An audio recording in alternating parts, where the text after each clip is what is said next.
স্পষ্টত যে উনি হত্যার শিকার হয়েছেন। প্রচলিত ধারা অনুযায়ী ফৌজদারি কার্যবিধিতে ওনার মৃত্যুর ময়নাতদন্ত করা হবে। লাশের শরীরে বহু ফোলা ফোলা দাগ পাওয়া গিয়েছে, অর্থাৎ স্বাভাবিক মৃত্যু হয়নি বলে সন্দেহের অবকাশ থাকলেও সেখানে মৃত্যুর কারণ জানার জন্য পোস্টমর্টেম করতে হবে। আমরা লাশ মর্গে নিয়ে যাচ্ছি, একটি সুরতহাল প্রতিবেদন তৈরি করব।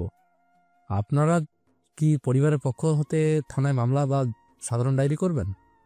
কেউ কিছু বলছে না, এমনকি জুবায়েরও না। বাকিরাও সবাই নীরব, একে অপরের মুখ চাচাই করছে। পুলিশ কিছু বুঝলো এবং বলল, ওকে, তাহলে আমাদেরই সাধারণ ডায়েরি করতে হবে।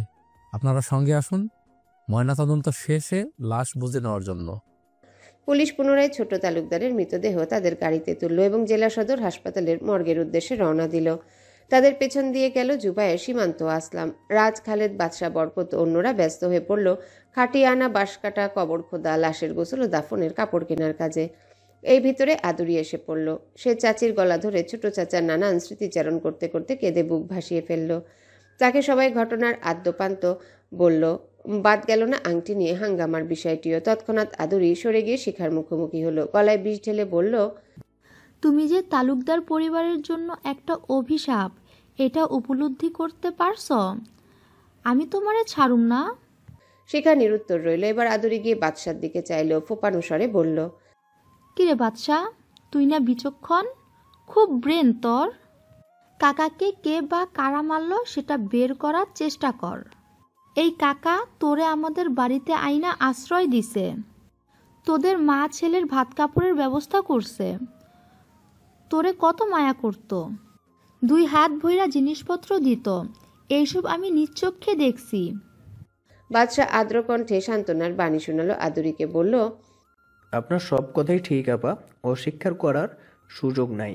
আমি পুলিশের চাইতে বেশি কিছু হই নাই। ময়নাতদন্তের রিপোর্ট আসুক, তারা কিছু বলে আগে আমরা কেসটা শুনি। একটু সবর করেন আপা।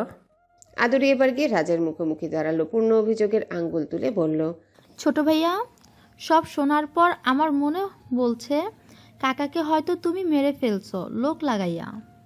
রাজ সবার সম্মুখে আদুরির গালে সপাটে চর বসিয়ে দিল। মুহূর্তেই থমথমে পরিবেশ আরো বিপজ্জনকভাবে থমথমে হয়ে গেল। ভর দুপুরে প্রগাঢ় নৈশব্দতা বিরাজ করল তালুকদার বাড়ির উঠান জুড়ে সবার মাঝে। তা দেখে বাদশা তপ্ত শ্বাস ছাড়ল। রাজের চৌকস চাহনি স্থির হলো বাদশার মুখ পানে। সে 3 পা এগিয়ে বাদশার নিকটে গেল, বরফ অথচ বলিষ্ঠ কণ্ঠে বলল, বাচ্চা, আমরা 3 ভাই গ্রামে থাকি না। বড় ভাই জীবিত নেই, আব্বু বয়স্ক মানুষ এবং তার ছোট ভাইকে অনেক স্নেহ করে। মহিলাদের করতে গিয়ে বাড়িতে আল পর্যন্তই। জুবাই সকালে যায়, রাতে ফিরে। আমার জানা মতে চাচার কোনো শত্রু নেই। বাড়িও বাড়ি তুই সামলাস। আমার মনে হয় তুই একটু মাথা খাটালে অন্তত কিছুটা হলেও ধারণা পেতে পারি চাচার মৃত্যুর রহস্য। বাদশার রূপ বেরিয়ে যাওয়ার উপক্রম। রাজের অলক্ষ্যে শুকনো ঢোক গিলল বার দুয়েক। নিজেকে স্থির রেখে জ্ঞানগর্ভে সুরে বলল, আপনার সব কথাই ঠিক ছোট ভাই। আগে রিপোর্ট পাই আমরা হাতে, দেখি না কি ধরা পড়ে। চাচার শত্রু নাই, এইটা ভুল। ওনার কিছু শত্রু আছে। ওনার প্রথম শত্রু ওনার স্ত্রী। আপনি নিজ কানেই সেদিন শুনলেন কিছু কথা চাচির মুখে।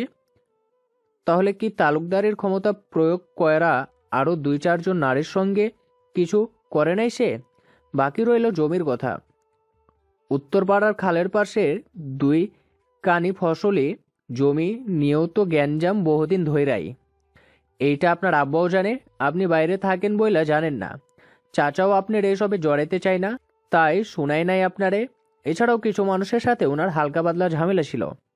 রাজ অবাক কণ্ঠে বলল, কি বলিস? এইসব তো আমার অজানা। অবশ্য আমি নিজ বাড়ির এসবে হস্তক্ষেপ করিনি কখনো।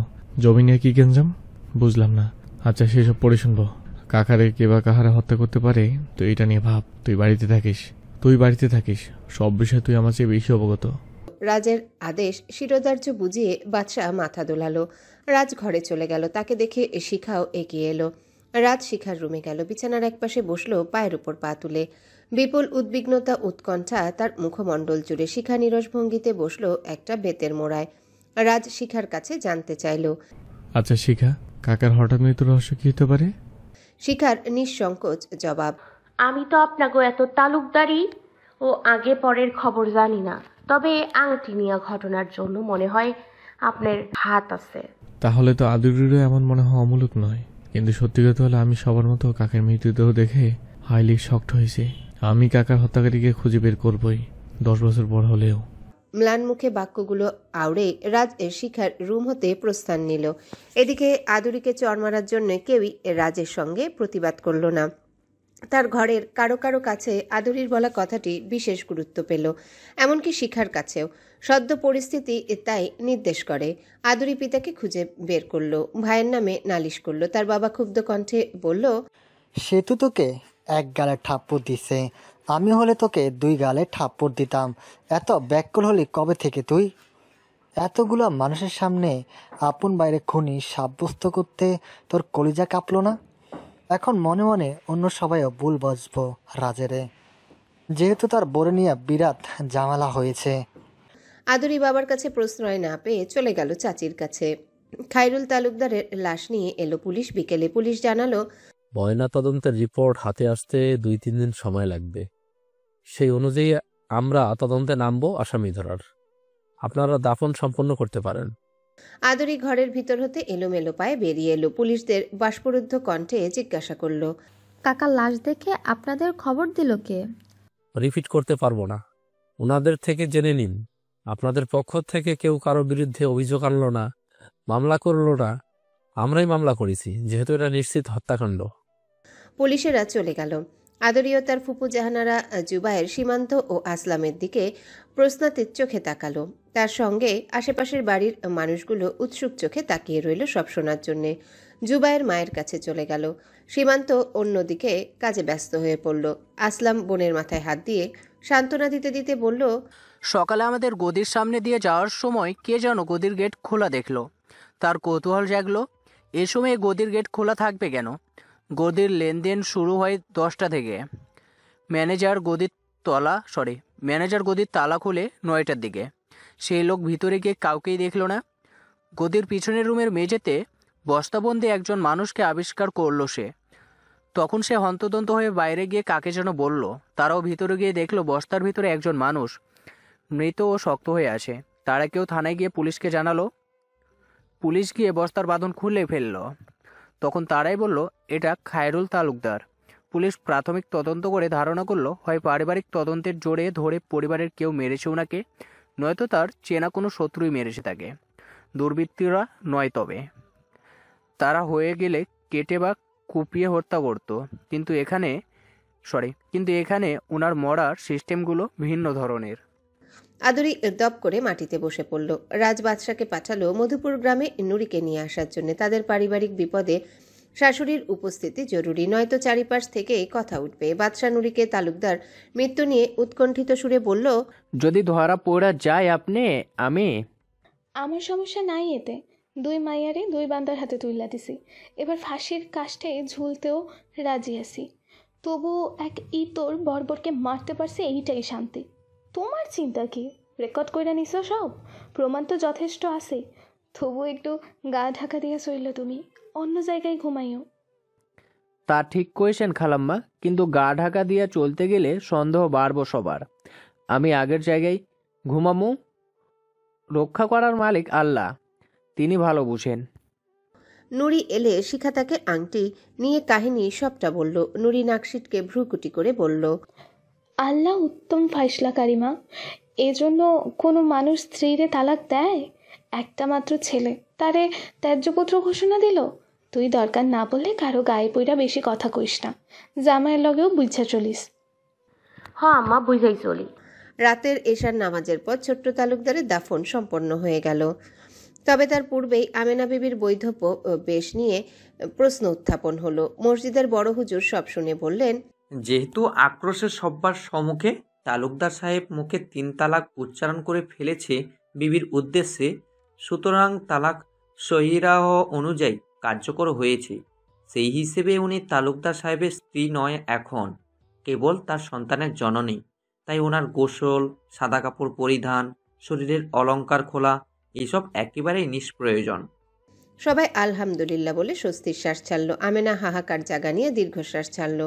সে তো এমন কিছু কখনোই প্রত্যাশা করেনি স্বামীর কাছ থেকে। জুবাইয়ের মাকে আষ্টে পৃষ্ঠে বুকে লেপটে নিল।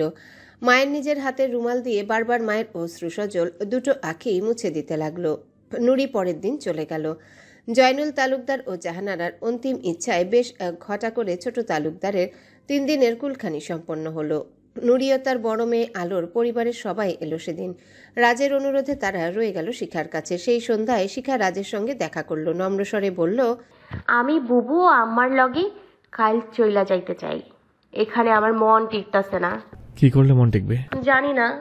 শিখার কণ্ঠে অভিমান চুইয়ে চুইয়ে পড়ছে। রাজ তা উপলব্ধি করতে পারল। বলল, আমরা 3 ভাই সকলে চলে যাব, তুমি যেও আমার সাথে, তবে বিকালে। শিখার গোলাপি আভার অধর প্রান্তে হেমন্তের সোনাঝরা মিঠে রোদের ন্যায় এক চিলতে হাসি ফুটে উঠল। ধন্যবাদ আপনাকে। যার থেকে আরো বেশি কিছু প্রাপ্য আমি, তার থেকে শুধু ধন্যবাদ পেলে আমার পোষায় না। বাকি থাকুক, সময় হলে তোমার সকল ঋণ পরিশোধের ব্যবস্থা করে দিব। ও হ্যাঁ, বসে না থেকে সময়কে কাজে লাগিও। ইংলিশ ডিকশনারি ওয়ার্ডগুলো যথাযথ আয়ত্তে নিয়ে আসো। পথ চলার এটা বিকল্প নেই। আমি বাড়ি এসে ধরবো সব। রাত চলে গেল বরাবরের মতোই নবাবী স্টাইলে হেঁটে। শিখা পিছন দিয়ে দুষ্টুমির ছলে ভেঙচি কেটে বলল, ইসরে আইসে আমার শহরে মাস্টার সাহেব ফ্রি হইয়া গেলে এমন জ্বালা দিমু আমি, জ্বালার চোটে পাগল হইয়া যাইবেন। পরের দিন সকালে নাস্তা খেয়ে রাজ আমেনার রুমে গেল। জুবায়েরকে ডাক দিল। জুবায়ের এলে সে আমেনা হারিসা খাতুনের সামনে তাকে বলল, শোন ভাই, আমরা বড় দুঃসময় পার করছি। জেদ ধরে রাখিস না আর। তোর বাবার ইতিহাস ক্লোজ হয়ে গিয়েছে, তাই তুই আর বাইরে থাকিস না। বাড়ির চারপাশ বড় ভাই চাচা দেখ তো, দুজনেই বেঁচে নেই। আমাদের বংশগৌরব টিকিয়ে রাখতে হলে তোর মজবুত হতে হবে, বলিষ্ঠ হাতে সব মোকাবেলা করতে হবে। বাবা বেশ নরম হয়ে গিয়েছে, ভাইকে হারিয়ে মানসিকভাবেও বিপর্যস্ত উনি। চাচি ও নানুর দিকে ভালোভাবে খেয়াল রাখিস, আমার মায়ের দিকেও খেয়াল রাখিস। আমি চলে যাচ্ছি। জুবায়ের রাজের কাঁধে হাত রেখে আশ্বস্ত করলো বাড়িতে থাকবে বলে। রাজ বাকি 2 ভাই সহ ঢাকায় চলে গেল। বিকেলে শিখা চলে গেল বোন ও মায়ের সঙ্গে। তাদেরকে এগিয়ে দিল কেউ কেউ, সবাই নয়। তালুকদার বাড়ির মুখরিত পরিবেশ শোকাতুর, বিষণ্ণ, ঘোলাটে, ধূসর, নিরানন্দ। পরিবারটিতে দাসদাসী সহ সবাই ঝিমিয়ে ঝিমিয়ে থাকে এখানে ওখানে। কারো মুখে এতটুকু হাসি নেই। আবশ্যক না হলে কেউ কারোর সঙ্গে কথাও বলে না। সুফিয়া বিবি ও তার একমাত্র মেয়ে আদুরির মনের অবস্থাও বেহাল। অপরদিকে তাদের মনে বেজায় ক্ষোভ শিখাকে নিয়ে। তাদের ভাষ্য, শিখা তাদের সংসারে আসার পর হতেই নানান ধরনের বিপদ হতে লাগলো তাদের জীবনে। শিখা একটা কুফা, অলক্ষী, অপয়া, সর্বনাশী মেয়ে। শিখাকে কিছু একটা করতে হবে। তারপরের দিন বাদশাহ, ফুলবানু ও বরকত বাগানের অন্দরে প্রবেশ করলো। এই ভিতরে বাদশার আসা হয়নি, আজও আসতো না, যদি না মতির মা তাকে বাগানের কাজে তাড়ানা দিত। বরকতকে বাদশাহ আদেশ দিয়ে বলল, আমিও আসি নাই, তুইও আইলি না। দেখ কতগুলান ডালপালা সুপারি পাতা পইরা আছে, নয়েল শুকাইয়া পইরা রয়েছে গাছের গোড়ায়। এগুলো নিয়ে যা তুই। বরকত তার কাজ শেষে বাগান হতে বেরিয়ে গেল। ফুলবানু বাগানের ভিতরে এ কাজ ও কাজ করছে আর আর চোখে বরকতকে দেখছে। বরকত চলে এলে সে পা চালিয়ে বাদশার কাছে এলো। দুঃখিত গলায় বলল, আসলেই বাদশা ভাই, রাজ ভাইয়ের বিয়াকরণের পর থেকেই কেমন জানি সব উলট পালট হয়ে যাইতেছে ওদের ঘর দুয়ারে। সেটাই তো দেখতেছি রে ফুল, তাদের যা হওয়ার হোক, আমি তোরে নিয়ে বাঁচতে পারলে সুখে। বাদশার কণ্ঠে আকুলতা দেখে ফুল লজ্জা লজ্জা স্বরে জিজ্ঞাসা করল, আমিও এই বাড়ির ছায়া থেকে মুক্ত হইতে চাই। কবে লাল শাড়ি কিনবেন আমার লাইগা? বাদশা ফুলকে জড়িয়ে ধরে। ফুলের কোমল ঠোঁটে নিজের শুকনো 2 ঠোঁটের ঈষৎ উষ্ণ ছোঁয়া দিয়ে বলল, এইবারের কাহিনীর জন্যই তো সিদ্ধান্ত নিতে পারতেছি না। প্রস্তুতির দরকার আছে যে। দেখি এই মাসের শেষের দিকে তোমারে আমার ঘরে নিয়ে জামু, হয়তো ল বাড়িতে যাই। শুনে ফুলের সারাগাল ঝিলিক মেরে উঠল, জলজলে মুক্তোর দানার মতো। তার 3 দিন পরের কথা। উষালগ্ন পেরিয়ে গেল। গাছের ডালে ডালে এক ঝাঁক পাখির কিচিরমিচির ডাক শুরু হলো। একটি ক্ষুধার্ত কাক গলা ফাটিয়ে কা কা রবে উড়ে গেল দিগন্তের পানে।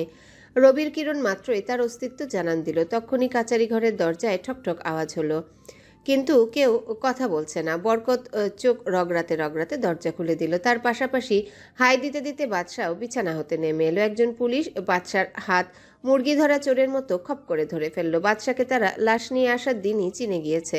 বাদশার 2 হাত একত্র করে হ্যান্ডকাফ পরিয়ে নিল। বরকত তাদের পাশ কাটিয়ে চিলের মতো উড়ে গেল ঘরের ভেতর। ব্যথিত গলায় উদ্ভ্রান্তের মতো সবাইকে বলল, বাদশা ভাইরে পুলিশ হাত কড়া পরাইয়া থানায় নিয়ে যাইতাছি। আসেন তরাতরি। তালুকদার, জুবায়ের ও ঘরের বাকি সবাই হন্তদন্ত হয়ে ছুটে গেল কাচারি ঘরের সামনে। ফুলবানু ও ফেলফেলিয়ে কেঁদে ফেলল ছোট বাচ্চার ন্যায়। সেও সবার পিছনে গুটিসুটি মেরে দাঁড়িয়ে রইল। জুবায়ের কড়া গলায় পুলিশদের অনুরোধ করে বলল, আশ্চর্য, আপনারা কিসের ভিত্তিতে তাকে অ্যারেস্ট করেছেন? আমার জন্মদাতা পিতা খুন হলো, কিন্তু আমার বা আমাদের কারোই বাচ্চার উপরে কোনো সন্দেহ নেই। তাকে ছেড়ে দিন। জুবায়েরের কথার সঙ্গে সুর মিলিয়ে একই কথা বলল জয়নুল তালুকদার ও ঘরের অন্যান্য মহিলারাও। কিন্তু পুলিশ তাদের কথায় কর্ণপাত করল না। ধীর কণ্ঠে বলল, ময়নাতদন্তের রিপোর্ট হাসপাতাল হতে আমাদের কাছে পৌঁছেছে। সেই সূত্র ধরেই আমরা এই কয়দিন আপনাদের গদির বাজারে গিয়ে তদন্ত করেছি। নানানভাবে জিজ্ঞাসাবাদ করেছি অনেকেরই। কেউ কাউকে দোষী করে কিছু বলল না। তবে একটা কথা জোর দিয়ে সবাই বলেছে, বাদশাহকে নিয়ে জেরা করলে কোনো ক্লু পাওয়া যেতে পারে। আপনারা চিন্তা করবেন না, বাদশাহ নির্দোষ প্রমাণ হলে বেকসুর খালাস পাবে। আপনারাও যা বলার তার পক্ষে থানায় গিয়ে বলবেন। আমরা উপরের নির্দেশ পালন করছি মাত্র। কথাগুলো বলেই তারা এক মুহূর্ত বিলম্ব করল না। বাদশাকে তাদের গাড়িতে তুলে নিয়ে গেল। বাদশাহ কিছুই বলল না কাউকে, কেবল অবসন্ন বিকেলের মরা রোদের মতো তার ফুলের দিকে অপলক চেয়ে রইল। ফুল নিজের আবেগের কাছে বলি হয়ে গেল। তার বুক ভাঙা কান্না দেখেও কেউ ভুল বুঝল না, কিছু মনে করল না। সবাই ধরে নিল একসঙ্গে কাজ করে, তাই মায়ায় পড়ে বাদশার জন্য কাঁদছে ফুল। কিন্তু মতির মা কিছুটা হলেও আগে থেকে আজ করতে পেরেছে বাদশাহ ফুলের সম্পর্ক। সবাই হাই হুতাশ করতে করতে কাচারি ঘরের উঠান ত্যাগ করলো, গিয়ে জড়ো হলো নিচতলার বৈঠকখানায়। ফুল হাত পা ছড়িয়ে বসে আছে এক গাদা শুকনো খড়ের স্তূপের উপর। মতির মা নিজের শাড়ির আঁচল দিয়ে ফুলের দু চোখ মুছে দিল, বলল, আর কাঁদিস না, চইলাই। বাদশা নির্দোষ, তারে এরা সারান নিয়া আইব দেহিস। ফুলকে নিয়ে মতির মা চলে যায় হেসেল ঘরে। তার অন্তরটাও ভরাক্রান্ত। তালুকদার পরিবারে এত তেলেসমাতি আগে কখনো সে সচক্ষে দেখেনি। সব ঘটনাগুলো ঘটছে শিখা আসার পর হতেই।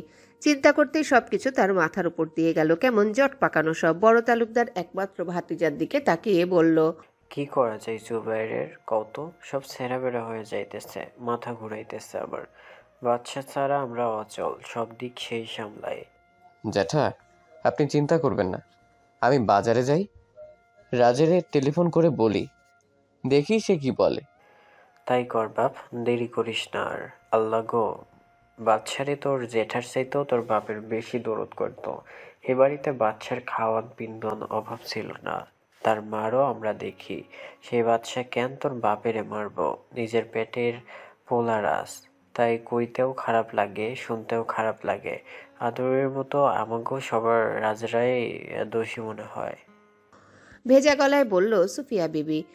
পাশ থেকে তার 3 ছেলের বউ একই সুরে কথা বলল। জুবায়ের তাদের কথা গ্রাহ্য করল না। যাচ্ছি বড় মা বলে জুবায়ের উঠে গেল তড়িতে। বাজারে ফোন ফ্যাক্সের দোকানে গিয়ে রাজকে টেলিফোন করলো, সব জানালো। শুনে রাজ চিন্তিত সুরে বলে, তুই থানায় যা, সেখানে গিয়ে সম্ভবপর যাকে বলে কাজ হবে এমন একজন পুলিশ কর্মকর্তার ল্যান্ডফোনের নাম্বার যোগ করে দে। বাকিটা আমি দেখছি। তবে জুবায়ের, যাহা কিছু রটে, কিছু না কিছু হলেও তো বটে। এটা তো জানিস আমার নিজেও খটকা লাগছে বাচ্চাকে নিয়ে। যেমন? বিহবল কণ্ঠে জিজ্ঞাসা করলো জুবায়ের। তোর আব্বা লাস্ট কখন ঘর থেকে বের হয়ে গেল এটা কিন্তু চাচি বা কেউ বলতে পারে না। উনি থাকে ওনার রুমে, কেউ তো ওনার সঙ্গে কথা বলে না। মানলাম অনেকে হয়তো এসে নামাজের পর কেউ পথ থেকে তুলে নিয়েছে, কিন্তু বাদশা তো ওনার দিকে খেয়াল রাখে সবসময় অসুস্থতার জন্য। তাহলে বাচ্চা কেন বলতে পারে না তিনি কখন বের হয়েছেন ঘর থেকে? সারমর্ম হলো যারাই ওকে মেরেছে হয়তো বাচ্চা কিছুটা হলেও জানে, ভয়ে মুখ খুলছে না। বড় ভাই মামা এদের বা কি মারল, বিষয়টা কুয়াশার মতো স্পষ্ট। রাজ থামলো। এ প্রান্ত হতে জুবায়ের বিরস গলায় নিজের প্রতিক্রিয়া ব্যক্ত করলো। এই দুজনের বিষয় জানি না, তখন যা জানা গিয়েছে হয়তো সেগুলোই কারণ হবে। আর বাবাকে নিয়ে সবাই তো তোর দিকেই আঙুল তুলতে। রাজ, তার কারণটা তুই, আমি সবাই জানি। তোর কি মনে হয় জুবায়ের? আমার তোকে কিংবা বাচ্চাকে সন্দেহ হয় না। মনে হয় আব্বার বাইরের কোনো শত্রু এ কাজ করেছে। তবে যেই করুক, আমি তার মতো পাপিষ্ঠ লোকের খুনের রহস্য ভেদ করতে অপারক। যে আমার মা একে জীবনের ক্রান্তি লগ্নে এসে ছেড়ে দিতে পারে, ভুল বোঝে, ছেলেকে পরিত্যাজ্য করতে পারে, তাকে নিয়ে মাথা ঘামাতে চাই না। আমি তোকে নাম্বার জোগাড় করে দিচ্ছি, বাচ্চাকে মুক্ত করার ব্যবস্থা কর তুই। বাচ্চা জামিন পাক, এটা আমি চাই। একজন তুখোড় বাচ্চাকে আমাদের পরিবারে জরুরি। জুবায়ের সেদিন দুপুরের দিকে রাজকে টিএনটি ফোন নাম্বার দিল। রাজ তার পরিচিত উচ্চ পদধারী কয়েকজনকে টেলিফোন করলো, সশরীরে গিয়ে তাদের সঙ্গে দেখা করলো। এভাবে সারাদিন অতিবাহিত হয়ে গেল। এদিকে থানায় সারাদিন দফায় দফায় বাদশাকে 3 জন পুলিশ জেরা করছে। রিমান্ডের গরম ডিম থেরাপির ভয় দেখিয়ে কাবু করে ফেলতে চাইছে, কিন্তু বাদশা তার অবস্থানে পাহাড়ের মতো অবিচল, পাথরের মতো শক্ত। সে দৃঢ়তার সঙ্গে মার্জিত ভাষায় বলল, আপনারা আমারে ডিম থেরাপি দেন আর উল্টা ঝুলাইয়া পিটান, লাভ নাই। মরণের এই বাদশা ডরায় না। আমি না উনার হত্যার সাথে জড়িত, না যারা মারছে তা করে চিনে। পুলিশের গোয়েন্দা বিভাগের একজন বলল, গদির চাবি এর কাছে থাকা মানেই যে এ জড়িত বা জানে তা কিন্তু নয়। এমন কিছু রাসায়নিক কেমিক্যাল রয়েছে যা দিয়ে এর চেয়েও শক্তিশালী তালা খুলে ফেলা যায়। হত্যাকারীরাই এসব করেছে হয়তো। তালুকদারের স্ত্রী ও সন্তানের কারো বিরুদ্ধে কোনো অভিযোগ নেই। সেক্ষেত্রে আমাদের একে ঘাটানো ঠিক নয়। সহজেই অনুমেয় তালুকদার লোক হিসেবে সুবিধার ছিল না। এভাবে আরো 2 দিন পার হয়ে গেল। বাদশার আটকের খবর রটে গেল চারিদিকে, নুরির কানেও গেল। নুরি ভয়ে তটস্থ হয়ে গেল। ব্যতিব্যস্ত হয়ে অজু করে এসে 2 রাকাত নফল নামাজ আদায় করে নিল সে। মোনাজাতে 2 হাত তুলে বোবা অশ্রুপাতে স্রষ্টার নিকট ফরিয়াদ করল, হে দিন দুনিয়ায় মালিক, হে সর্বজ্ঞানী, আপনার করুণা ছাড়া বাঁচার উপায় নাই। 2 মাইয়া ও 2 জামাইয়ের কাছে 1 মাইয়ার মর্যাদা রাইখেন গো আল্লাহ, নাইলে আমারে তুইলা নিয়েন জমিন ঠেক্কা। আমি ভুল করে থাকলে আমারে ক্ষমা কইরা দেন গো মাবুদ, আপনি বড়ই ক্ষমাশীল। জুলফার কানেও চলে গেল ছেলের বন্দী হওয়ার খবর। আকস্মিক এমন খবরে জুলফা ভীষণভাবে ঘাবড়ে গেল। ছেলে বুঝি ধরা পড়বে, ফাঁসি হবে, এমন কল্পনা করতে জুলফা মাথা ঘুরে পড়ে গেল মাটিতে। অচেতন অবস্থায় জুলফাকে বাড়ির লোকজন হাসপাতালে নিয়ে গেল। জানা গেল জুলফা ব্রেন স্ট্রোক করেছে। তার 2 দিন পর ঢাকা হতে থানায় ওসির কাছে ফোন এলো। তিনি রাজনৈতিক ব্যক্তি, অনুরোধ করলেন যেন বাদশাকে জামিন দেওয়া হয়। বাদশা থানা হতে মুক্ত হয়ে তালুকদার বাড়িতে গেল। তালুকদারের মৃত্যুতে তারা যতটা মর্মাহত হয়েছে তার চেয়ে বেশি আনন্দিত হয়েছে বাদশা ভালোভাবে জামিন পেয়ে ফিরে এসেছে দেখে। তার ফুল ছোট বাচ্চার মতো সবার অলক্ষ্যে কেঁদে ফেলল। বাদশা ফুলকে মৃদু ধমকে বলল, আজব তো, আমারে ধৈর্য নিতেও তোমার কান্দন, আমি ফিরে আসতেও তোমার কান্দন, কোনটা ধরবো আমি? বাদশার কথা শুনে ফুল বোকা বোকা চোখে হেসে ফেলল। মতির মা বলল, ওই বাচ্চা তোর মা তো তোর খবর তুই নাই, বেহুশ হয়ে মাটিতে লুটায় পড়ছে হাসপাতালে। এখন এক পোলা আইসা খবর দিয়ে গেল তুই চইলাসা। ঘরের বাকি মহিলারাও বাদশাকে তাড়া দিল তার মায়ের কাছে যাওয়ার জন্য। আদুরি হাসপাতালের ঠিকানা দিল বাদশাকে। তালুকদার বাদশাকে টাকা দিল খরচের জন্য। বাদশা আহত মনে খালি পেটেই হাসপাতালে চলে গেল। ওয়ার্ড নং ও সিট নং খুঁজে বের করলো। জুলফার মাথায় হাত রাখতে সে পিটপিট চোখে তাকালো পুত্রের দিকে। ডাক্তার জানালো জুলফার শারীরিক কন্ডিশন খুব খারাপ, সে ব্রেন স্ট্রোক করেছে। বাদশা দিশেহারা হয়ে পড়ল মায়ের জন্যে। সে তালুকদার বাড়িতে এসে জানালো আপাতত সে মায়ের কাছে থাকবে, তার পরিবর্তে যেন অন্য কাউকে দিয়ে তার কাজগুলো সামলে নেয় তালুকদার। একজন সন্তানের জীবনে তার মাই সব। এই উপলব্ধি থেকে বাদশাকে কেউই বাধা দিল না। বাদশা রান্নাঘরের বড় চৌকিতে বসে ভাত খেয়ে নিল। মতির মা সব বেড়ে দিল, ফুল পরিবেশন করে দিল। তখন ফুল গলায় দরদ ঢেলে বলল, বাচ্চা ভাই, আপনার মায়ের শরীরের অবস্থা কি হয় না হয় লোক পাঠাইয়া হইলেও আমাগরে জানাইয়েন, নইলে মন টানা থাকবো আপনাদের। হ্যাঁ বাচ্চা, ফুল ঠিকই কইছে, জানিস পারলে বলল মতির মা। হাসাসি জানা মনে, আমার মায়ের জন্য নামাজ পড়া দোয়া কইরেন। এইটা আর কইতে হয় আমারই, আপনাদের ছেলের জন্য আমি প্রতিবেলা নামাজ পড়া দোয়া করি। বাদশা শশব্যস্ত হয়ে হাসপাতালে ছুটে যায়। রাতেও মায়ের কাছে থাকে। তার দূরসম্পর্কের এক ভাইও থাকে তার সঙ্গে হাসপাতালে। ক্রমশ জুলফার শারীরিক অবস্থার অবনতি হতে থাকে। 4 দিন পর এক রাত্রির শেষ প্রহরে জুলফা বিদায় নেয় এই নশ্বর পৃথিবী থেকে। তার পূর্ব মুহূর্তে বাদশার মাথায় জুলফা কাপা কাপা হাত রাখে, মায়ের সমস্ত আশীর্বাদ ঢেলে দেয় প্রাণ উজাড় করে। বাদশা মায়ের নিথর দেহ জড়িয়ে উম্মাদের মতো গলা ফাটিয়ে কেঁদে যাচ্ছে। বাকি ছেলেটা তার নির্দেশ পেয়ে তালুকদার বাড়িতে এসে খবর দিল। শুনে সবাই আফসোসে ঢলে পড়ল। জুবায়ের ও তালুকদার বাদশার বাড়িতে চলে গেল। বাদশা মায়ের নির্জীব দেহখানা নিয়ে বাড়িতে পৌঁছালো। স্বল্প সংখ্যক মানুষের উপস্থিতিতে নির্দিষ্ট সময় তার মায়ের দাফন কার্য সমাধান হয়ে গেল। তালুকদারের সহযোগিতায় 3 দিনের দিন বাদশা তার সামর্থ্য অনুযায়ী মায়ের জন্য দুরুদ পাঠ ও মিলাদ পড়ালো, কোরআন খতম দেওয়ালো, তাদের স্থানীয় কওমি মাদ্রাসায় এতিম ছাত্রদের খাওয়ালো। সবাই যার যার বাড়িতে চলে গেল। বাদশা মা ছাড়া শূন্য ঘরে ডানা ঝাপটানো পাখির মতো ছটফটাতে লাগলো। তালুকদার বাড়িতে যাচ্ছে না। ঘরে থেকে কোথাও যেতে ইচ্ছা করছে না। তার মায়ের স্মৃতি আঁকড়ে পড়ে থাকতেই তার মন আকুল হয় থাকি। জুবায়ের রাজকে টেলিফোন করে থানা থেকে বাদশার মুক্ত হওয়া জুলফার মৃত্যু সংবাদ দিল। রাজ মর্মাহত হলো বেশ। বাদশার জন্য বন্ধুরূপী ভাই জুবায়ের নিকট সহমর্মিতা প্রকাশ করলো। জুবায়ের হতে বিদায় নিয়ে রাজ তার বাকি দুই ভাইকে বাদশার বিষয়ে জানালো। গ্রামে কোনো কিছু হলে প্রথমে রাজের কাছে সংবাদ পৌঁছানো হয় ল্যান্ডফোনের মাধ্যমে। সে বাকি দুই ভাইকে জানিয়ে দেয়, কারণ রাজের নিজের ব্যবসা, নিজের অফিসে রয়েছে ল্যান্ডফোন। খালেদ ও আসলাম ভিন্ন দুই কোম্পানিতে চাকরি করে। বাদশা আসছে না দেখে তালুকদার নিজে তার বাড়িতে চলে গেল। পিতৃস্নেহের স্বরে বাদশাকে মনস্থির হতে বলল। পাশাপাশি বাদশা যেন তালুকদার বাড়িতে ফিরে এসে তার দায়িত্ব পালন করে তাও বলল। বাদশা আশ্বাস দিল তালুকদারকে আসবে বলে। সেদিন বিকেলে বাদশা প্রথম মধুপুর গ্রামে গেল। নুরি ও শিখাকে তার মায়ের বিষয়ে জানালো। শুনে তারা মা মেয়ে আফসোসে ভেঙে পড়ল। তখন প্রসঙ্গক্রমে বাদশা তালুকদার পরিবারের অনেক কথাই বলল শিখা ও নুরির কাছে। শিখা পূর্ণ মনোযোগে বিষয়গুলো শ্রবণ করলো। নাস্তা খেয়ে বাদশা তালুকদার বাড়িতে চলে গেল। দেখলো তার ফুলও কেমন চুপসে গিয়েছে। আগের মতো সেই সতেজতা নেই তার ফুলের পাপড়িগুলোর মাঝে।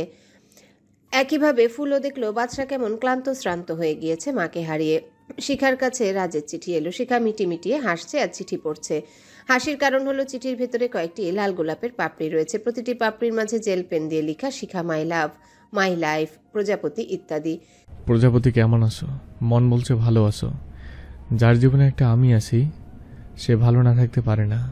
আকাশের সীমানা যদি মাপা যেত, তার বুকে কত তারার বাস যদি গণা যেত, তাহলে তুমি বুঝতে এই হৃদয় তোমাকে ভালোবাসে কত, চায় কত।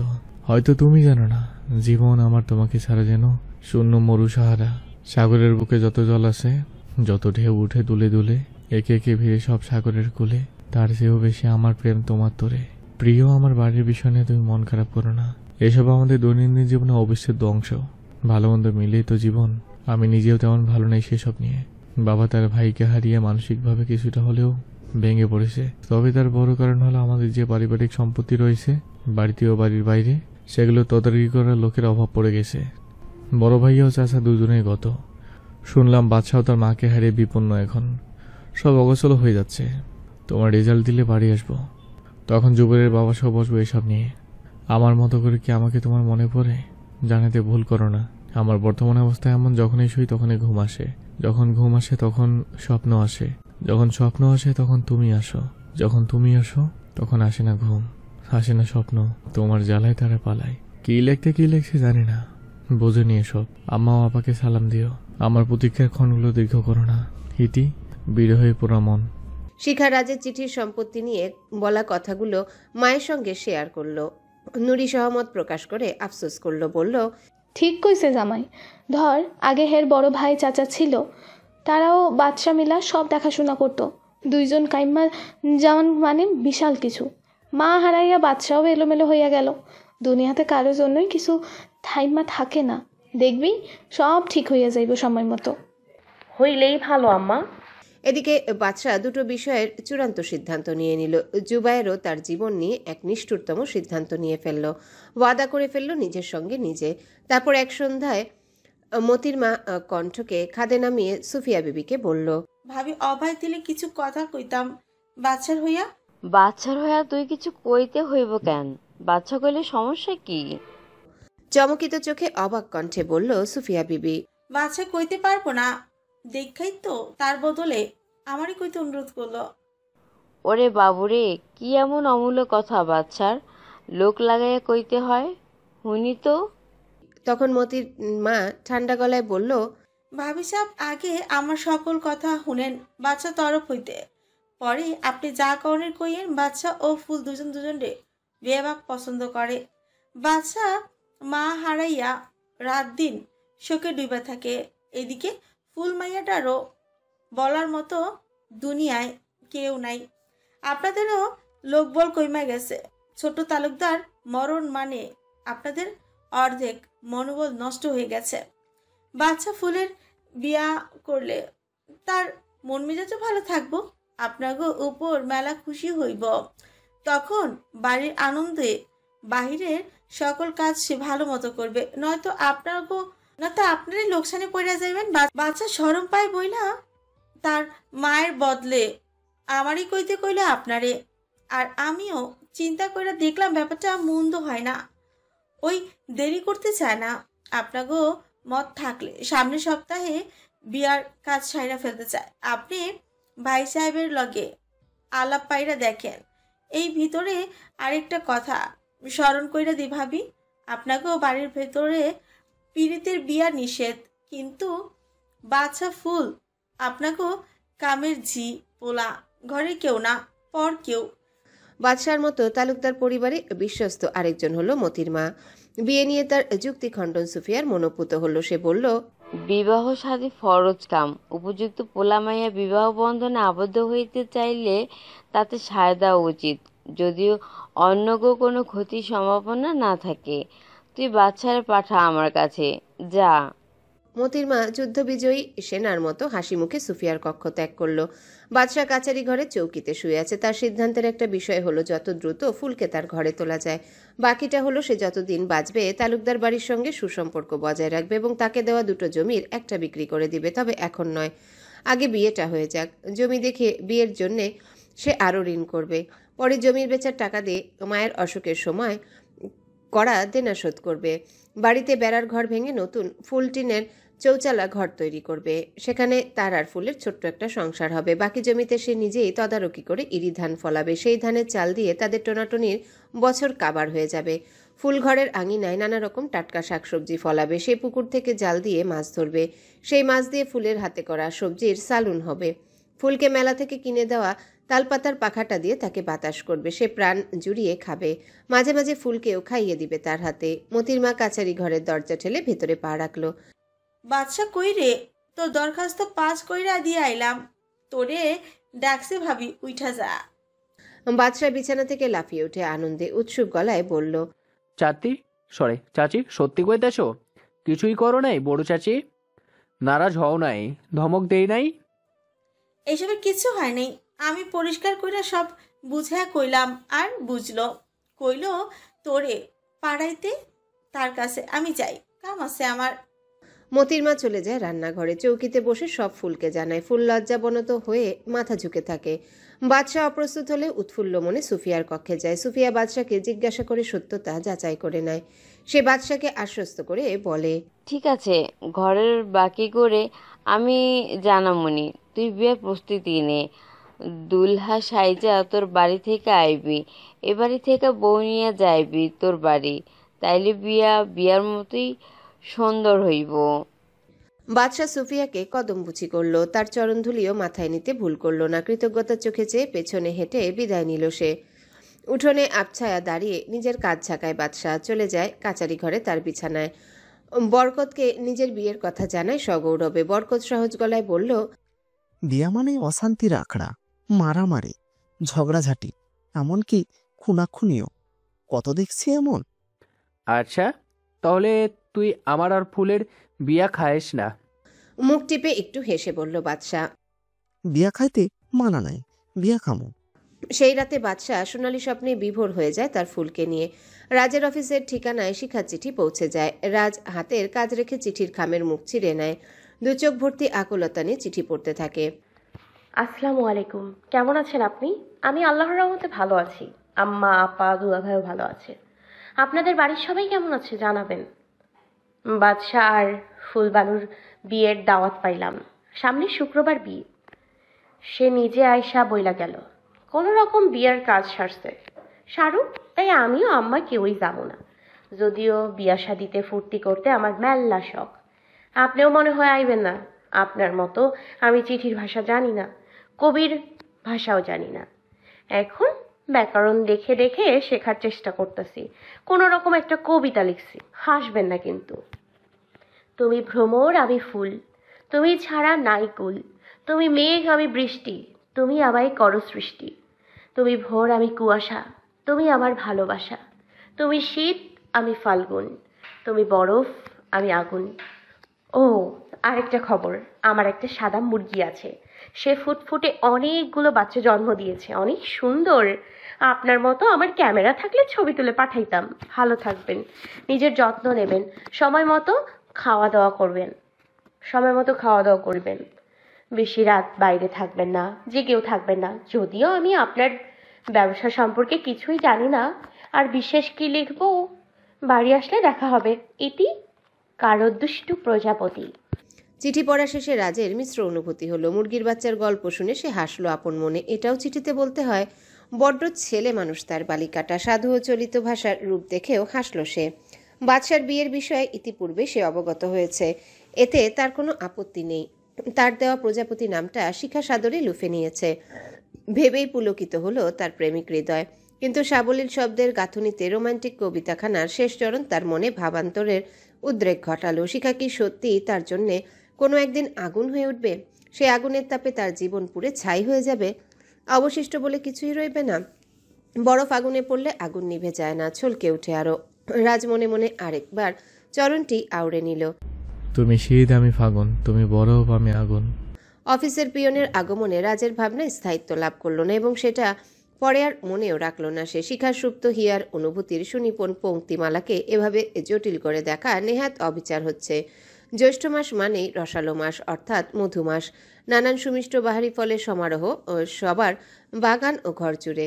এমন মধুমাসের এক কড়া রোদ্দুরের ঝাঁজকে উপেক্ষা করে বাদশাহ সজ্জিত বেবি ট্যাক্সি করে বর্ষে যে এলো উজানপুর গ্রামের তালুকদার বাড়ি। মুসলিম রীতি অনুযায়ী সব আনুষ্ঠানিকতা মেনে বিয়ে করে নিল তার ফুলকে। আয়োজন হলো ঘরোয়াভাবে। আদুরিয়তার ফুপু জাহানারা এলো বাদশার বিয়েতে। ফুলকে কনের সাজাতে কিছুই বাকি রাখলো না মতির মা, তার মেয়ে জ্যোৎস্না ও অন্যরা।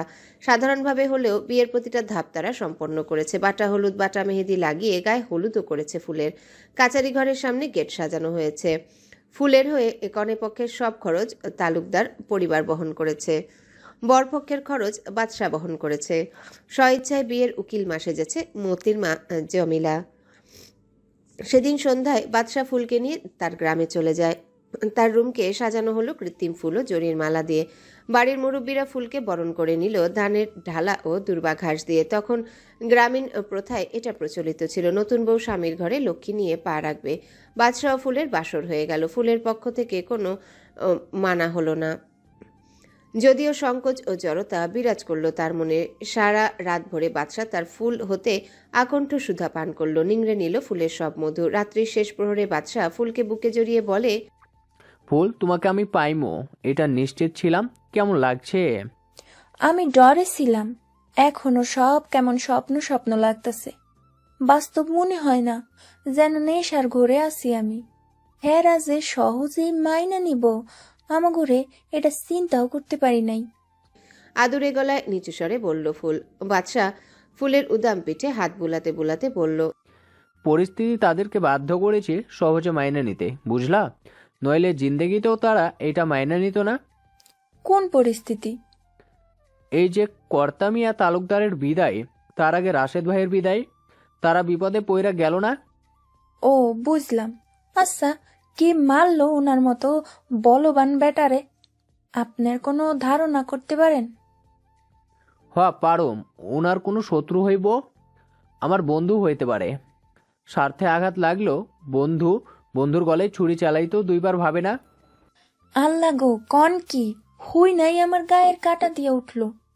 বাদ দাও তো ফুল বউ, বাসর রাইতে থু না খাবারের গল্প বাদ দাও। ঢুলু ঢুলু চোখে বাদশাহ ফুল গলাগলি করে সুখনিদ্রায় তলিয়ে গেল। বাদশাহ তারও ফুলের জন্য 3 দিনের ছুটি নিয়েছে। তারপর হতে তারা স্বামী স্ত্রী একসঙ্গে পড়ে তালুকদার বাড়িতে চলে আসে। সমস্ত কাজ শেষে সন্ধ্যার পর একসঙ্গে বাড়ি ফিরে দুজন। সারাদিন আগের মতোই এখানেই খায়। রাতে যাওয়ার সময় সুফিয়ার আদেশক্রমে মতির মা দুজনের ভাত দিয়ে দেয় টিফিন বক্সে। বাদশাহ চুপি চুপি একটা জমি বিক্রি করে ফেললো, তার সব ঋণ শোধ করলো। মন মতো পূর্বের ঘরের ভিটায় নতুন ঘর তৈরি করলো, ঘরের সামনেও পেছনে সিঁড়ি পাকা করলো। বাকি টাকা ব্যাংকে গচ্ছিত রাখলো, প্রয়োজনে কাজে লাগবে। নতুন ঘরের টাকা কোথায় পেল? সবার এই জিজ্ঞাসার জবাব বাদশাহ অকপটে দিল। তালুকদার তাকে ভালোবেসে দান করেছে, কারণ তালুকদার পরিবারে তার অবদান অনেক। সবাই বাদশার মুখের কথা বিশ্বাস করে নেয়। পরীক্ষার 3 মাস পর 1991 সালের এসএসসি পরীক্ষার ফল প্রকাশ হলো জাতীয় পত্রিকায়। হকারদের পত্রিকা বিক্রি হচ্ছে দেদারসে। প্রতিটা পরীক্ষার্থীর পরিবার পত্রিকা কিনছে হুমড়ি খেয়ে। নুরি 11টার দিকে বাড়ির এক ছেলেকে পত্রিকা কিনতে চৌরাস্তায় পাঠিয়ে দিল। শিখা রেজাল্ট জানার জন্য স্কুলে চলে গেল। কুসুমও এলো। কুসুমের সারা মুখ জুড়ে উৎকণ্ঠা আর গভীর ছাপ। সব সহপাঠীরা একত্রে জড়ো হলো লাইব্রেরির সামনে।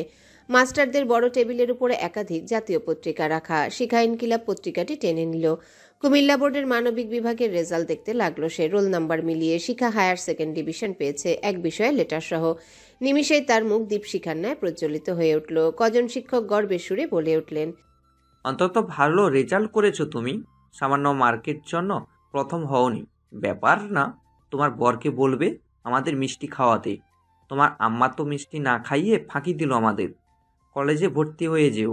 তুমি আমাদের 91 ব্যাচের ভালো ছাত্রীদের একজন। মানবিক বিভাগেই থেকো, তাহলে ভালো করবে। শিখার চোখ ভিজে উঠল। নিমিষেই সবচেয়ে রাগী কাশেম মাস্টার শিখার কাছে এগিয়ে এলেন, মাথায় আশীর্বাদের পরশ বুলিয়ে দিলেন। অন্য মাস্টারদের উদ্দেশ্যে বললেন, শিখা নিম্নবর্তী পরিবারের মেয়ে। ছোটবেলায় ওর বাবা মারা যায়। ওর মা বহু কষ্ট করেছে মেয়েকে এই পর্যন্ত আনতে। ক্লাস 6 থেকে ওর বেতন মওকুফ ছিল। সবাই প্রীত চোখে শিখার দিকে চাইল। লাইব্রেরির বাইরের দেয়ালে রেজাল্ট শিট ঝুলানো হয়েছে। অন্য ছাত্রীরা নিজেদের রোল নাম্বার খুঁজছে পাশ তালিকায় দূর দূর বক্ষে। কুসুমও তার রেজাল্ট দেখছে, প্রবেশপত্রে রোল নাম্বার মিলিয়ে কুসুম তৃতীয় স্থান লাভ করেছে, মানে 3rd ডিভিশন।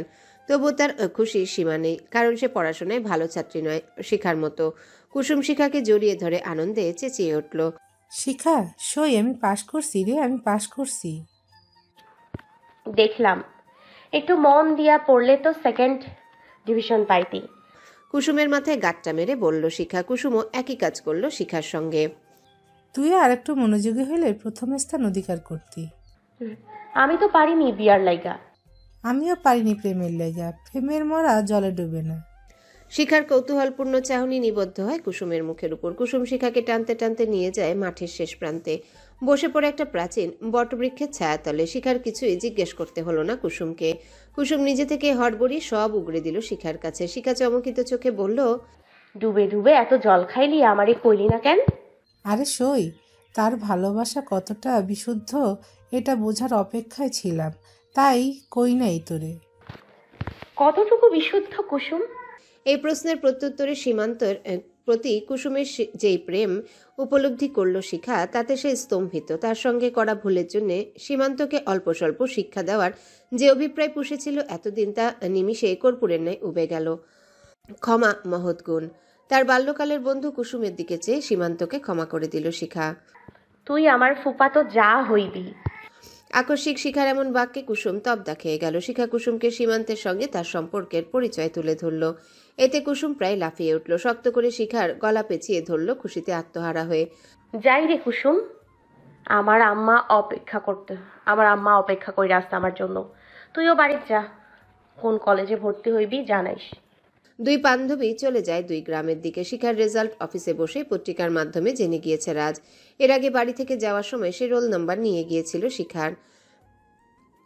সে শিখাকে সারপ্রাইজ দিতে চায়। কিভাবে দিবে এমন জল্পনা কল্পনা শেষে মনে স্থির করলো সশরীরে শিখার সামনে চলে যাবে।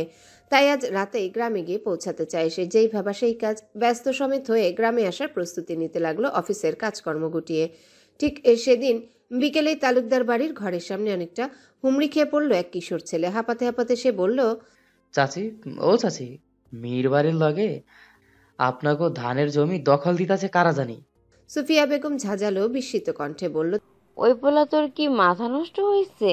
কয়দিন আগেই তো আমাদের ধান কাইটা আনলো এই জমি থেকে। খালি জমিন কোন জানোয়ারের দল দখল দেয়?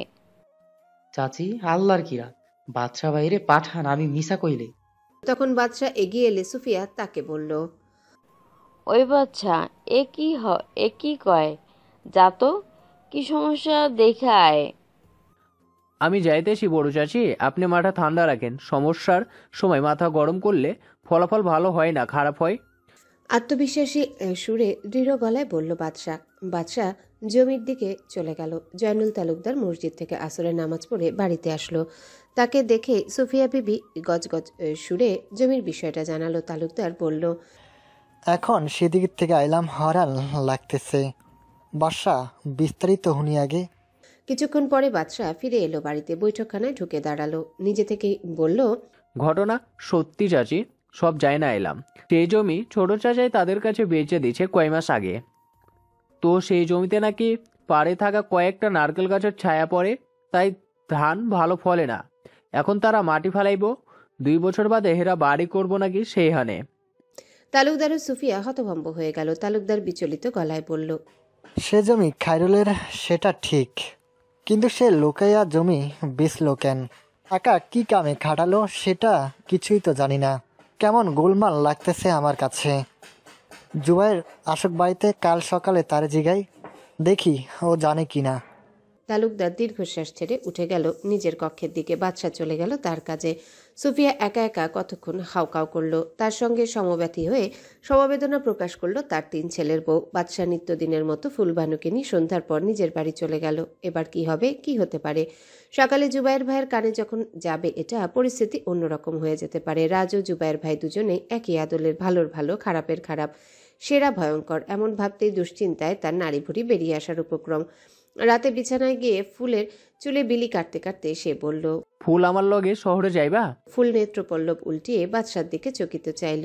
বিষম খেয়ে চঞ্চল গলায় বলল, আপনার লগে আমি শুধু শহরে না, জাহান্নামেও যাইতে রাজি। কিন্তু প্রশ্ন হইল, হঠাৎ শহরে কেন যাইবেন? হ্যাঁ গো, কোনো কামি? না, নিজেগো সুখের জন্যই যামু। হ্যাগো গোলামি আর করুম না। মন উঠে গেছে সেই বাড়ির মানুষজন থাইকা। কত কেলেঙ্কারি হেগো সংসারে আর জীবনে। জমি বেচার টাকা আছে আমার কাছে, সেই টাকা দিয়া শহরে থাকুম আর কাম জোগাড় কইরা নিমু, ছোটখাটো ব্যবসা করুম। আমার পরিচিত ভাই বেড়াদার আছে শহরে। তোমারে নিয়া বুড়িগঙ্গা নদীতে ভাসুম নৌকাই কইরা, অন্ধকার সিটে বৈশা সিনেমা দেখুম, পার্কে ঘুরুম তোমার হাত ধইরা। ফুল আধবোজা চোখে জানতে চাইল, তা করে কি বলবেন? কইলেই কি যাইতে পারবেন? তারা যাইতে দিব?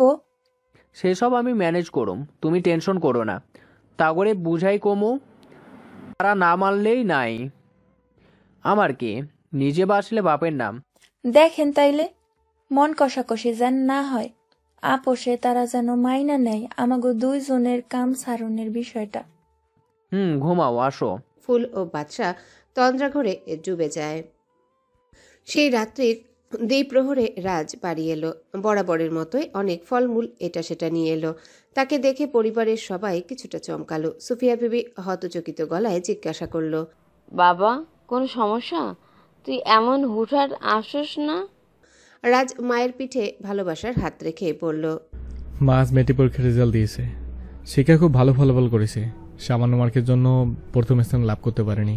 সুফিয়া বিবির মুখের চমকানো ভাব মিইয়ে গেল রোদে পড়া পুয়ের ডগার ন্যায়। তিনি বিরস গলায় বললেন, হুদাহুদি এইটার লাইগা এই আন্ধার রাত কইরা বাড়িত আউন লাগে। যদি তুই অহন ডাকাতদের কবলে পড়তি।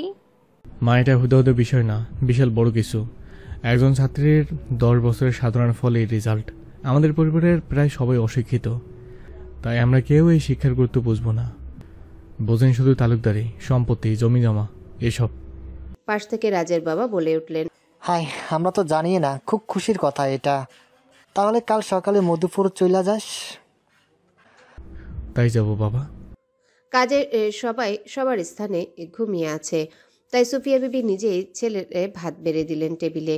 রাজ দোতলায় গেল, তালা খুলে তার রুমে ঢুকলো, ড্রেস চেঞ্জ করে ফ্রেশ হয়ে নিল। নিচে এসে ভাত খেয়ে আবার উপরে গিয়ে ঘুমিয়ে পড়ল। সকালে বাদশাহ ফুলবানু চলে এলো। তারা তাদের কাজ করতে লাগলো। বাদশাহ হাত পা চালিয়ে কাজ করলেও মন পড়ে আছে পরিস্থিতির উপরে। কেননা রাজও বাড়িতে উপস্থিত। এখন পরিস্থিতি তার নাগালের বাইরে চলে যাবে মনে হচ্ছে। জুবাইয়ের দোকানে যাওয়ার প্রস্তুতি নিচ্ছে শার্ট প্যান্ট পরে। তখনই তালুকদার তার রুমে গেল। কাকা বসেন, কিছু বলবেন? হ্যাঁ কমু, তোমার মায়ের একটু ডাইকে আনো। জুবাইর মাকে ডেকে আনলো। আমিনা বেগম ভাসুরের সামনে জড়ো হয়ে দাঁড়ালেন। খায়রুল মেন বাড়ির সামনের জমিন বেচা দিছে। তোমরা মা ছেলে জানো কিছু? বাসা গিয়া যাচাই করে এলো ঘটনা সত্য। আমিনা অবাক কণ্ঠে বলল, না তো ভাইজান, কই কিছুই জানি না। জুবাইর শুনে আকাশ থেকে পড়ল, বিস্মিত স্বরে বলল, কার কাছে বেচে দিল কাকা? আমি এখন মার্কেটে যাচ্ছি, এসে দেখছি বিষয়টা। খটোমটো স্বরে বলল জুবাইর। অনেক ভালো ফল করছে রাজ কইল। আজও রেজাল্ট বের হয়েছে জানি, ভালো পাশ করেছে শুনে ভালো লাগলো। এটা আনন্দের সংবাদ, রাজার সাথে ভালো হয়েছে। জমির জন্য বিষাক্ত মেজাজে জুবাইর ঘর হতে বেরিয়ে গেল উঠানে। তার মোটর বাইকে চড়ে বসলো তালা খুলে। সাই সাই গতিতে বাইক চালিয়ে সে চলে গেল মার্কেটের দিকে। জয়নুল তালুকদার বের হয়ে গেল বাড়ির বাইরের দিকে। সকাল 10:30। নুরি গৃহকার্যে ব্যস্ত। শিখা ও আরো দুজন মেয়ে মিলে তাদের উঠানে দড়ি লাফ খেলা খেলছে লাফিয়ে লাফিয়ে। কোমরে ওড়না গোজা রয়েছে তাদের উঠানের একপাশে একটা বেবি ট্যাক্সি এসে থামলো। রাজ ভিতরে বসা থেকে শিখাকে দেখতে পেল। ঠোঁটের কোণে তার এক টুকরো হাসি উদ্ভাসিত হলো। শিখাবু দুলাভাই, সাইয়া দেখো, বলল একটি মেয়ে। শিখা থমকালো, চমকালো। যদিও তার মন বলছিল যে কোনো সময় তার হিরোটা এসে পড়তে পারে, তবুও সে বেবি ট্যাক্সির দিকে তাকিয়ে ভো দৌড় দিল। রান্নাঘরে গিয়ে মাকে বলল, আম্মা ইনি আইছে, উঠা যাও। কে? জামাই? হ, এখন আইলো কেন? ধুর মাইয়া, এখন আইলে কি হইছে? কি সুরত তোর! তারা কইরা পুষ্করিণীতে যা, 3 ডুবে গোসল কইরা নতুন কামিজ একটা পিন্দানে কইলাম। যাইতাছি। শিখা উদাস মনে ঘরে গেল। চুপি চুপি আলমারি থেকে নতুন জামা নিয়ে পুকুর ঘাটে চলে গেল। রাজঘরে গিয়ে নুরিকে সালাম দিল। চেয়ারে বসলো। কাঁচা ফুলের তোড়াটি টেবিলের উপর রাখলো। বাকি জিনিসপত্র নিজেই পেছনের রুমে নিয়ে রাখলো। নুরি ঝটপট শিখার বিছানা ছেড়ে রাখলো। তারপর রাজকে গিয়ে বলল, বাবা বিশ্রাম নাও, নাস্তা খাইছো? আমার ভাই আপা বাকিরা কেমন আছে? শিখার ফল তো দেখছো পত্রিকায়, না? হ্যাঁ মা, এই জন্য চলে এলাম। আমি রেস্ট নিচ্ছি, সমস্যা নেই, সবাই ভালো আছে, নাস্তা খেয়ে আসছি। নুরি রান্নাঘরে চলে গেল। হাত চালিয়ে কাজ করতে লাগলো। রাজ ফুলের তোড়া টানে শিখার রুমে চলে গেল। খাটে হেলান দিয়ে বসলো। জানালা দিয়ে বাইরে দৃষ্টি ফেললো। শিখা গোসল করে এলো। রশিতে ভেজা কাপড় মেলে দিচ্ছে। অপ্রত্যাশিতভাবে ওড়নাবিহীন শিখার মাঝেই প্রথম রাজের তীক্ষ্ণ নজর বিঁধে গেল তীরের ফলার ন্যায়। উফ, এত স্নিগ্ধ, এত মোহনীয়, এত কমনীয়, এত লোভনীয়, এত রাজকীয় রূপ তার রঙিন প্রজাপতির। আফসোস, আজ যদি সে চিত্রশিল্পী হতো তাহলে শিখার অবয়বখানিকে সে রংতুরের আঁচড়ে বন্দি করে নিত। শিখা উঠোনে রোদে একটুখানি দাঁড়িয়ে গামছা দিয়ে চুলের পানি ঝেড়ে নিচ্ছে বারবার। রাজকে সে দেখেনি। শিখা ঘরের ভেতরে এসে ওড়না মেলে দিল বুকের উপর। নিজের রুমের দরজায় দাঁড়িয়ে রাজকে সালাম দিল আন্তরিক গলায়। আসসালামু আলাইকুম। ওয়ালাইকুম আসসালাম বলে রাজ ফুলের তোড়াটি শিখার দিকে বাড়িয়ে ধরল। 2 হাত প্রসারিত করে প্রাণোচ্ছল গলায় বলল, congratulation my dear lovebird. Thank you বলে শিখা উচ্ছল মুখে ফুলের তোড়াটি গ্রহণ করলো। বলল, আমার জন্য? এখানে আমার আর কোনো বউ আছে নাকি?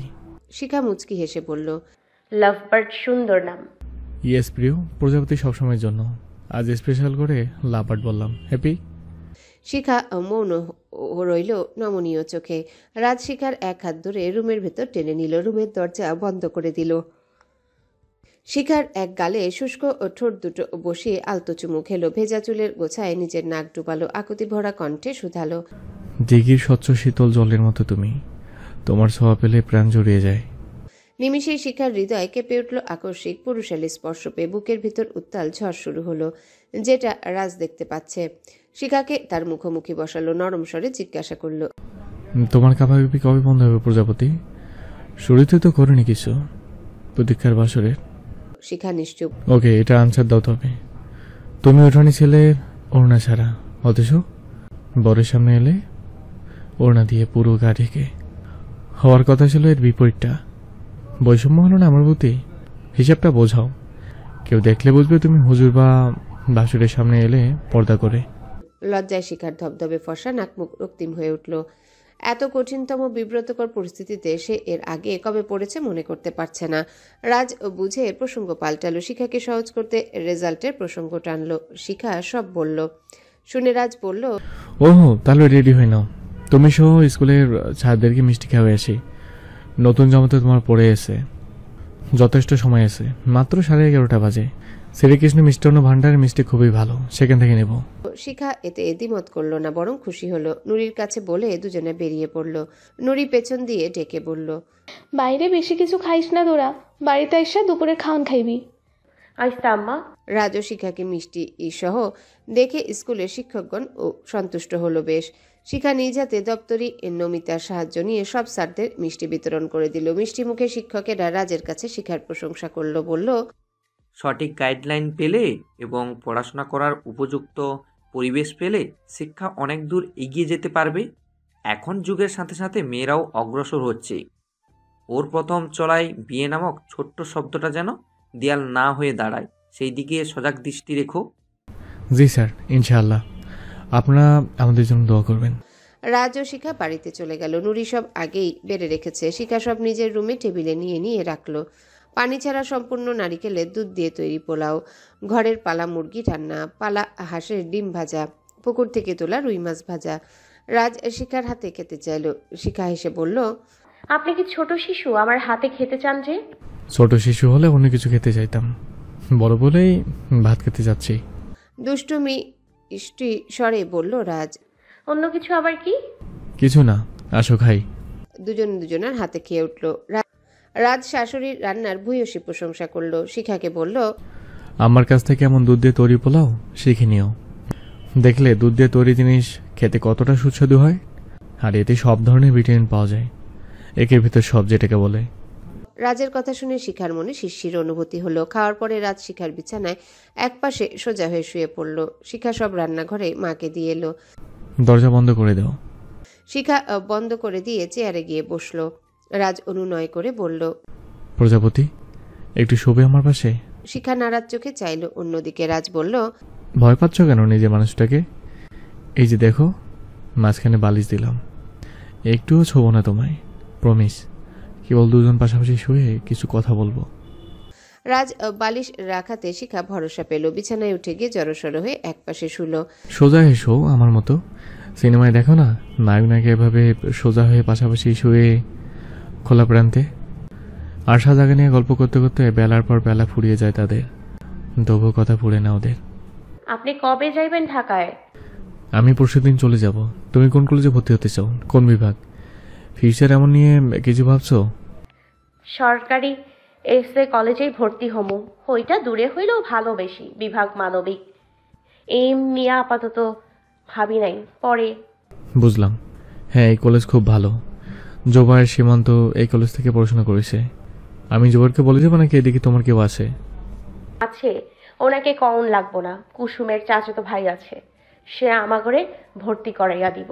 তোমাকে উপহার দিতে চাই ভালো ফলাফল করার জন্য। বলো কি নিবে? আমাদের চিঠি আইনা দেয় যে ডাকপিয়ন দাদা ওনারে একটা সাইকেল কিনা দিবেন।